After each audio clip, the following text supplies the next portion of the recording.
Hi అండి, అందరికీ నమస్తే. ఇప్పుడు తోటకూర ఫ్రై చూద్దాం. ముందుగా తోటకూరని ఇలా కడిగి పెట్టుకుని కట్ చేసి పెట్టుకోవాలి.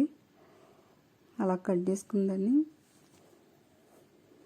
ఇలా బాండీ పెట్టుకుని ఆయిల్ పోసుకుని, ఆయిల్ వేడెక్కిన తర్వాత ఇలా 2 స్పూన్లు ఆయిల్ పోసుకుని తోటకూర ఫ్రై చాలా మంచిది. కొంచెం ఆవాలు, ఆయిల్ వేడెక్కాక ఆవాలు వేసుకుని కొంచెం మినపప్పు,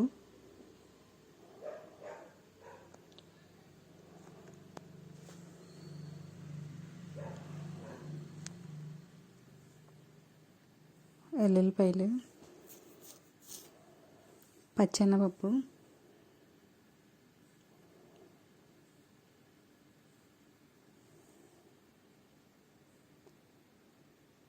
తోటకూర, కొంచెం జీలకర్ర వేసుకోవాలి, ఎండుమిర్చి వేసుకొని ఇలా ఫ్రై అవనిచ్చిన తర్వాత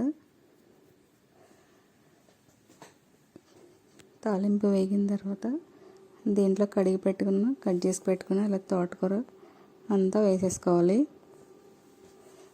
తోటకూర ఫ్రై చాలా మంచిది.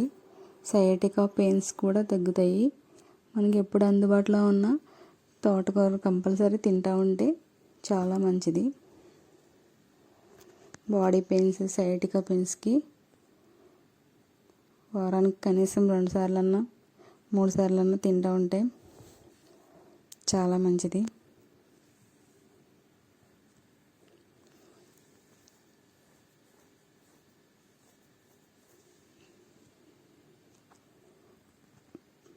పిల్లలకి పెడతా ఉండాలి.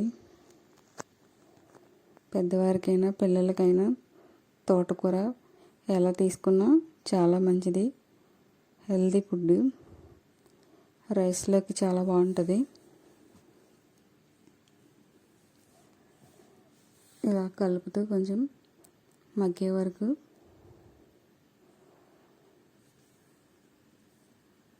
సిమ్లో పెట్టి ఇలా మగ్గనివ్వాలి. ఇలా ఫ్రై అయిపోయింది కదా, కొంచెం లాస్ట్లో వేసుకోవాలి సాల్ట్. ఇలా సాల్ట్ వేసుకోవాలి, కొంచెం పసుపు కూడా వేసుకోవాలి. అంతేనండి, రెడీ అయిపోయింది తోటకూర ఫ్రై. చాలా చాలా టేస్టీ అయిన తోటకూర ఫ్రై, రుచికరమైన తోటకూర ఫ్రై రెడీ అయిపోయిందండి. ఇప్పుడు పాలు మరిగేటప్పుడు కింద కొంచెం గ్రిల్ ప్యాన్ లాంటిది పెట్టుకుంటే మెస్ లాంటిది పాలు పొంగకుండా ఉంటాయి. ఇలా పాలు పెట్టుకుని పాలు పోసుకుంటే మరిగేటప్పుడు గిన్నెలోంచి పైకి రాకుండా ఉంటాయి.